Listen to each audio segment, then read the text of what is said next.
제일 중요한 사람들이 홍장원 국정원 1차장하고 곽종근 특전사령관입니다. 두 사람이 한 사람은 정치인 체포 메모의 장본인이고 한 사람은 국회로 실제로 군인들을 파견한 사령관이기 때문에 그 두 사람의 증언이 중요합니다. 한번 보겠습니다. 홍장원의 메모입니다. 일단 이 홍장원의 메모인데 원래 홍장원이 계엄령 선포가 있던 날 12월 3일이죠. 12월 3일 8시 반 대통령이 계엄령 선포하기 약 1시간 반 정도에 대통령하고 의례적인 대통령 주장에 의하면 인사통화를 하고 어떤 일이 있을지 모르니까 국정원장이 해외에 있는 것 같은데 어떤 일이 있을지 모르니까 전화기 항상 켜놓고 있어라. 이 정도의 통화를 하고 그다음에 방첩사령관하고 협조해라 라는 말 정도. 그러고 나서 방첩사령관하고 약 11시경에 전화통화를 하고 방첩사령관 여인영 방첩사령관으로부터 사람 이름을 듣습니다. 그래가지고 메모를 해요.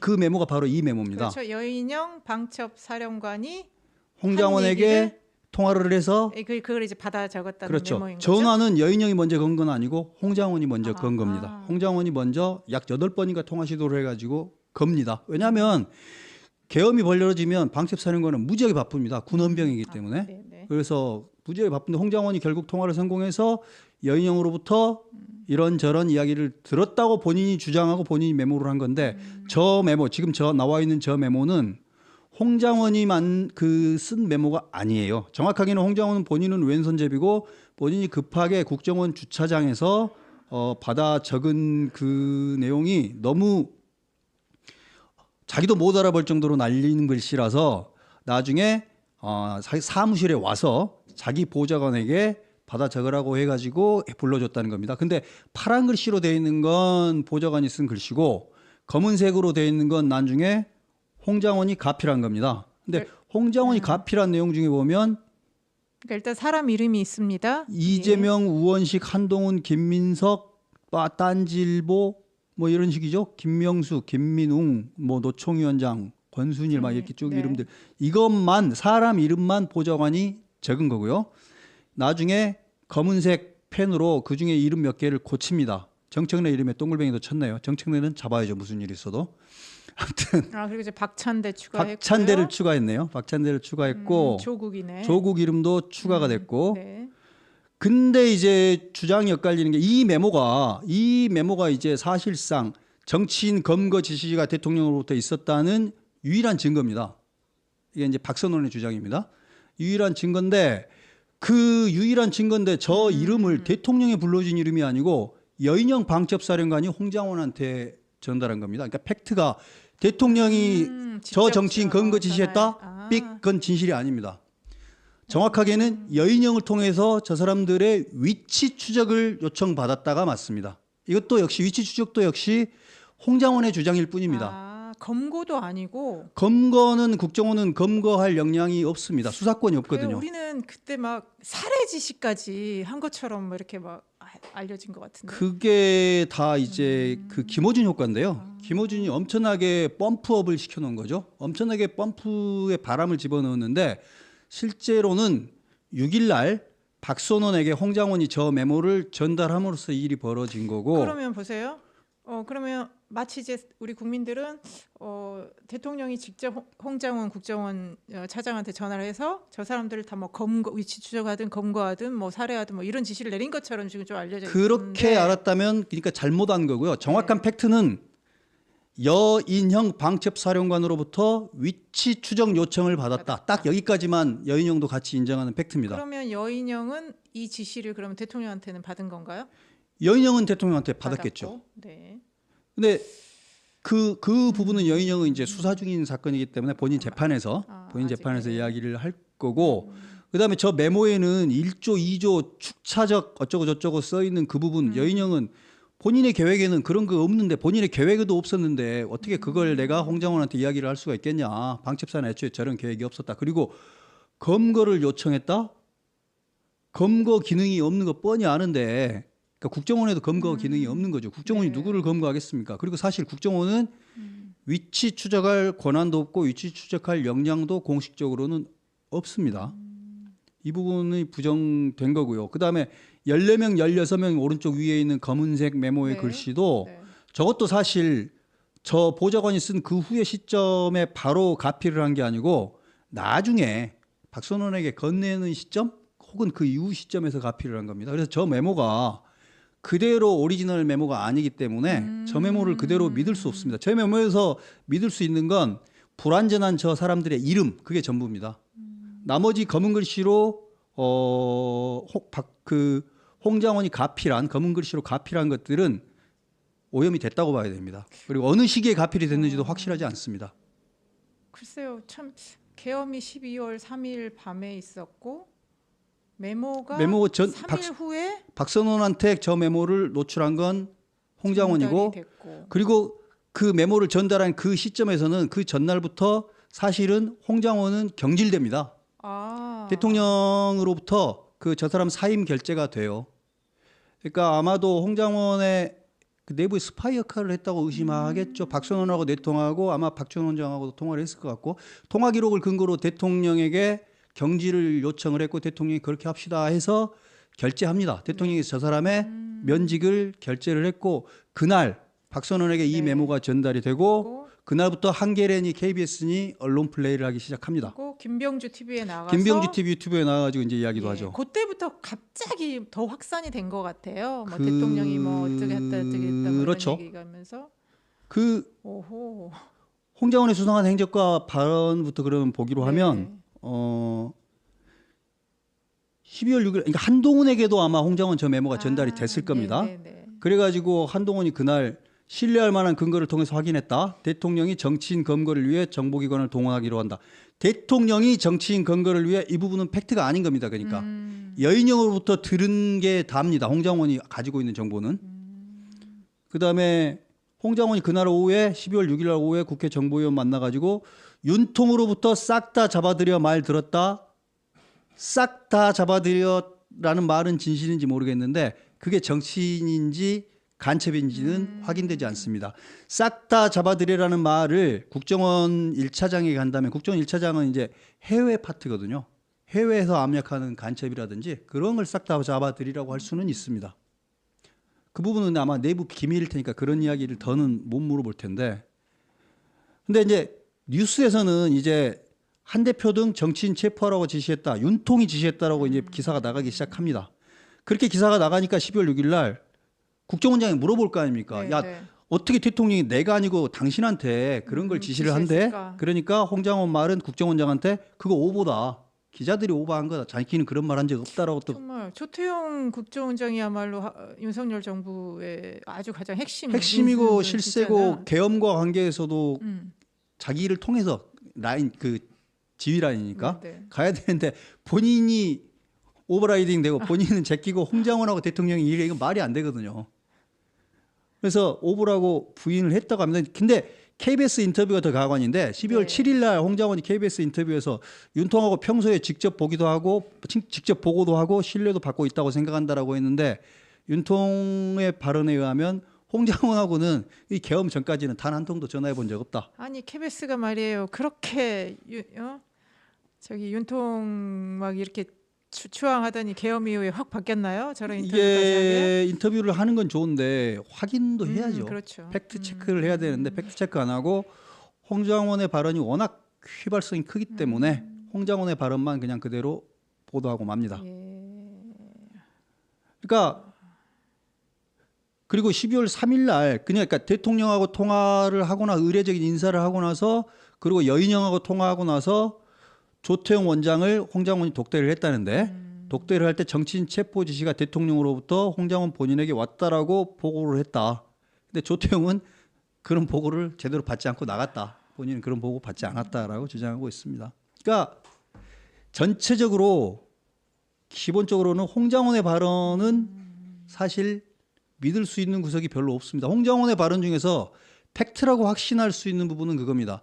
여인영 방첩 사령관으로부터 12월 3일 11시 6분경에 몇 사람들의 이름을 받아 적었고 그 이름에 대한 위치 추적 요청받았다. 여기까지만 다 확인할 수 있는 팩트. 나머지는 오염됐을 가능성도 있어서 다 믿어보기 힘든 사실. 이게 지금 현재 홍장원인 것 같습니다.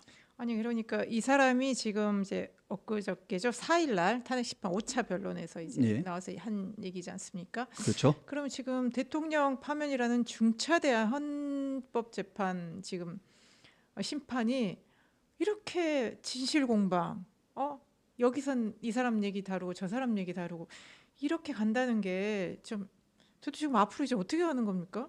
일단 기본적으로 홍장원 주장에서 대통령이 체포 지시했다 이 부분은 삭제되는 겁니다. 그렇죠. 왜냐하면 여전 사령관이 변호인단을 여인형의 통해서 통화를 통해서 위치 추적을 요청했다까지만 팩트고 여인형이 홍장원에게 위치 추적을 요청한 것까지만 팩트고 대통령이 정치인을 체포 지시했다는 확인된 바 없다가 맞습니다. 그러니까 여전 사령관도 그렇게 예. 얘기를 했으니까요. 근데 이 엄청난 사고가 벌어질 때는 그 대통령이 정치인들을 체포 지시했고 심지어 사살이 거기까지 나왔었잖아요. 글쎄요. 근데 예. 그 부분은 확인된 바 없다가 현재는 다시 원점으로 돌아가는 그러니까 겁니다. 진짜 이 정체불명의 메모에서 시작된 이 사안이 눈덩이처럼 불어났다가 김어준 씨가 12월 13일이었던가요? 국회에 나와서 한동훈 사살하라고 했다. 나를 포함해서 그렇게 본인이 진짜 실물이 나와가지고 날 사살하라고 했대 이러니까 얼마나 사람들이 좀 어머 정말인가? 엄청난 그게 이제 증폭이 됐네요. 그러니까 감정적인 부분들을 싹 걷어내고 보면 홍장원 말에서 신뢰할 수 있는 거는 여인형으로부터 위치 추적 요청 받은 거 그게 답니다. 그러고 나면 대통령이 정치인 체포 지시했다는 팩트가 아닌 겁니다. 아직은 팩트 아니고 주장일 뿐입니다. 홍장원의 주장, 확인되지 않은 홍장원의 주장, 홍장원과 통화한 여인형도 대부분 부정하고 있는 주장. 여인형은 몇몇 정치인과 몇몇 인사들에 대한 위치 추적을 요청한 게 전부다. 이렇게 돼 있는 겁니다. 예, 그래서 우리가 이제 워낙 홍장원 메모에서 시작한 사안이 지금 크게 왔기 때문에 이걸 좀 자세하게 봤습니다. 그러면 또 한 사람의 또 한 질문을 사람이 좀 이제 보죠. 특전사령관, 국회로 파견되거나 선관위로 간 병력들, 특전사 공수 1공수, 3공수, 7공수, 9공수하고 뭐 707 이런 그 군인들과 관계된 그 파견과 관계된 그 책임자입니다. 그렇죠. 지금 이제 계엄에서 핵심 역할을 한 사람 중에 이제 한 명인 거죠. 예, 그렇죠. 특전사령관이요. 실전에 투입되는 병력들을 그들을 지휘하는 지휘하는 지휘관입니다. 그러면 사실 국정원장이나 국정원 차장은 계엄에서 큰 역할이 있을 만한 지위는 아닌데 없습니다. 막상 계엄에서는 그렇죠? 예, 국정원이 할 일은 사실은 그런데 없습니다. 지금은 가장 핵심 역할을 한 것처럼 지금 나왔고요. 그러면 이제 그 자신의 이제 예하 병력들을 또 국회에 투입한 곽종근 특전사령관의 말이 달라졌다. 이 말이 얘기는 달라졌죠. 또 뭘까요? 그러니까 국회의원을 끌어내라. 지금 이제 이게 핵심이죠. 예, 논쟁이 대통령이 논란의 핵심이죠. 국회의원을 끌어내라고 본인은 도끼로 문을 부수면서까지 가라. 뭐 근데 이제 끌어내라. 도끼라는 말도 없었고 없었죠. 예. 그다음에 국회의원을 끌어내라는 말은 더더욱 없었고 그다음에 의결 정족수가 아직 다 안 채워진 것 같다. 여기까지는 맞는데 150명이라는 걸 대통령이 언급한 적도 없다. 이거는 이제 정영식 재판관이 물어봄으로써 확인한 겁니다. 150명이니 국회의원이라는 발언은 대통령이 한 적 없다. 의결 정족수가 아직 다 안 채워진 것 같다. 빨리 문을 부수고 들어가서 안에 있는 인원들을 혹은 국방장관 주장에 의하면 요원들을 끄집어 내라. 근데 안에 있는 인원들을 끄집어 내라를 곽종근 특전사령관은 국회의원이라고 이해했다. 이렇게 돼 있는 거죠. 그러니까 지금 이렇게 나오는 것 같아요. 우리가 무슨 저희 어릴 때 그런 그 게임 같은 걸 했는데 이게 전달 게임 있잖아요. 이렇게 네, 앉아가지고 내가 무슨 말을 그 다음 사람한테 전달해. 그러면 그 문장을 그 다음 사람한테 전달해. 그 되게 짧은 문장이에요. 나중에 마지막 사람이 당신이 들은 말이 무엇이냐? 그러면 처음 한 사람과 다릅니다. 그러니까 몇 단계 안 거쳐도요 말이라는 게 이게 왜곡이 되는데 왜냐하면 사람이 뭔가를 들으면서도 이거를 자기 방식대로 이해해서 그 다음 사람한테 전달하기 때문에 사람이 의원이 됐다가 의원이 요원이 됐다가 지금 이제 인원까지 되는 그런 상황이어서 이제 사람들은 아니 이게 지금 뭡니까 말이나 막걸리냐 이게 바이든 난리든하고 똑같은 거 아니냐 이게 뭐 이렇게 지금 사람이라는 건 원래 자신의 관점과 처지에 따라서 세상이 달리 보입니다. 이걸 보여준 영화가 있습니다. 구로자와 아키라 감독이 1950년에 라쇼몽 나생문이라고 그래가지고요. 한 사무라이가 자기의 부인과 같이 여행을 가는데 한 도적으로부터 도적이 나타나서 도적이 칼로 찔렀을까? 아무튼 그래가지고 그 사무라이는 죽었어요. 근데 그 세 사람이 그 사건을 보는 건 시점에 따라서 다 다른 거예요. 그러니까 대통령 시점 다르고 여인영 시점 다르고 홍장원 시점 다른 겁니다. 지금. 그러니까요. 그러니까 시점이거나 아니면 이게 생각이나 관점은 좀 다를 수 있지만 이해관계가 다를 수도 근데 있습니다. 이제 상당히 이제 사실관계가 달라져 버리니까 지금 여기서 핵심이 사실이잖아요. 정말 이런 말을 지시를 했어? 이걸 했어? 이제 이렇게 되는데 지금 이래서 완전 진실 게임처럼 가는데 지금 이제 곽종근 특정사령관과 함께 지금 이제 그 지시를 받아서 현장에 또 병력을 투입했던 이제 김현태 707 특임 단장 이게 말까지도 지금 또 달라지면서 이게 특임은 뭐로 말을 바꿨죠? 아니 이 사람이 그 이전에 12월 9일인가요? 용산의 전장기념관 앞에서 막 그 일부러 막 기자회견하면서 해가지고 뭐 대통령이 그렇게 뭐 체포 지시를 했다 뭐 이런 얘기를 했는데 이제 와서는 이제 이 사람이 이제 곽종근 이제 특전사령관의 이제 지시를 받은 거지 않습니까? 707이 대통령하고 통화할 일이 없습니다. 그래서 곽종근의 지시를 받죠. 곽종근이 지시를 했는데 끌어내라는 단어도 없었다.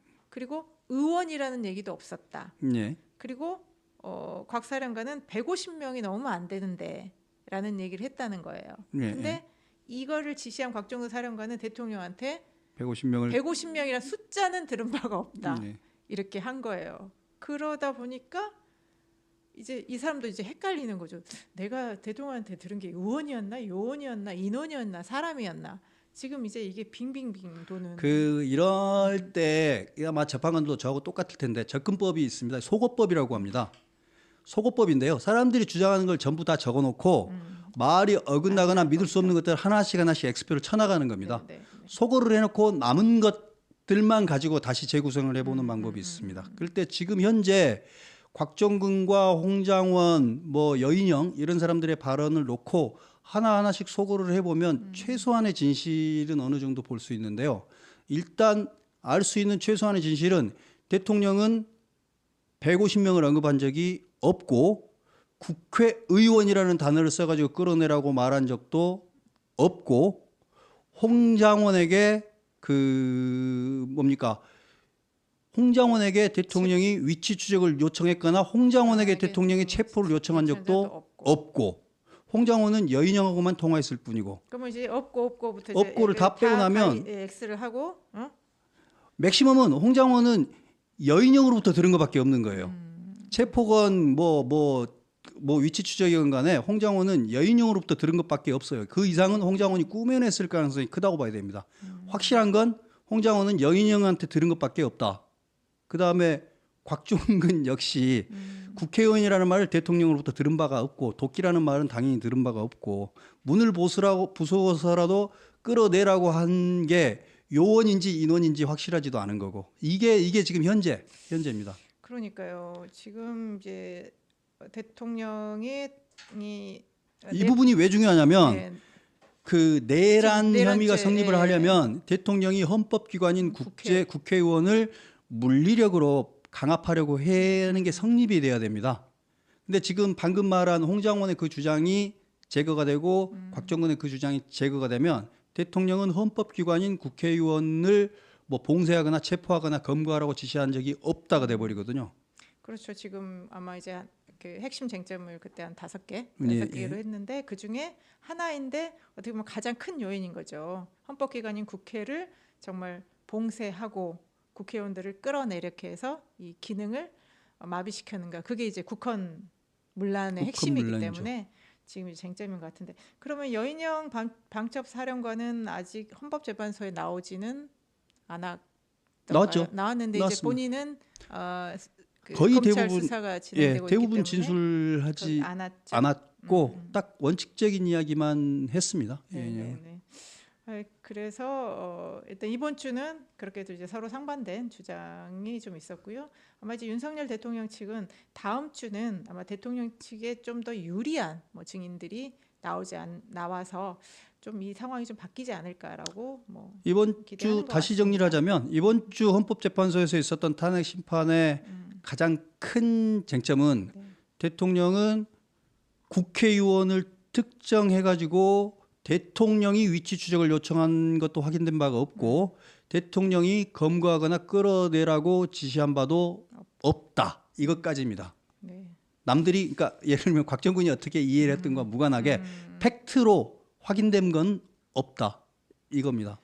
그래요. 뭐 어쨌든 계엄이라는 뭐 엄청난 사안 이게 내란이냐 아니냐 그리고 대통령이 탄핵이 아니죠 직무가 정지된 지금 엄청난 사건에서 이 어떤 한 사람의 메모 그것도 원본이 아닌 뭔가 새로운 메모 그리고 그게 야당 의원들과 함께 어떻게 뭔가 좀 뭐가 있는 거 아닌가라는 이 뭔가 불편한 이런 상황에서 빨리 좀 진실이 좀 가려졌으면 예, 좋겠습니다. 하나 더 이야기를 해보자면 그 탄핵 심판 과정에서 피청구인 측, 즉 대통령 측 변호인이 그 홍장원에게 질문을 하다가 그 증거로 채택되지 않은 부분을 살짝 언급을 하다 제지를 당한 게 있는데요. 그게 뭐냐면 보좌관은 그런 메모를 받아 적은 적이 없다고 한다. 그런 말 들은 적도 없고 그런 메모를 쓴 적도 없다라고 보좌관이 증언했다. 그 증언록이 있습니다. 근데 그 부분은 증거 채택이 안 된 거예요. 그 말을 하니까 홍장원은 이제 저 보좌관 3명 있어요. 어느 보좌관이 그랬나요? 라고 이제 반발을 합니다. 근데 그 부분에 대해서 변호사는 제가 그 부분에 대해서 답변할 처지는 아닙니다. 답할 이유가 없는 거죠. 변호인은 질문하는 사람이 답하는 사람이 아니니까. 그리고 보호를 해야 될 테니까 증언하는 사람을. 그러니까 사실은 그 보좌관이 그 홍장원이 불러준 메모를 적었는지에 대해서도 흐릿하다라는 사실을 변호사가 언뜻 흘린 겁니다. 홍장원 메모에 신빙성까지도 타격을 한 겁니다. 이거 눈치 빠른 사람 거기까지도 보셨을 겁니다.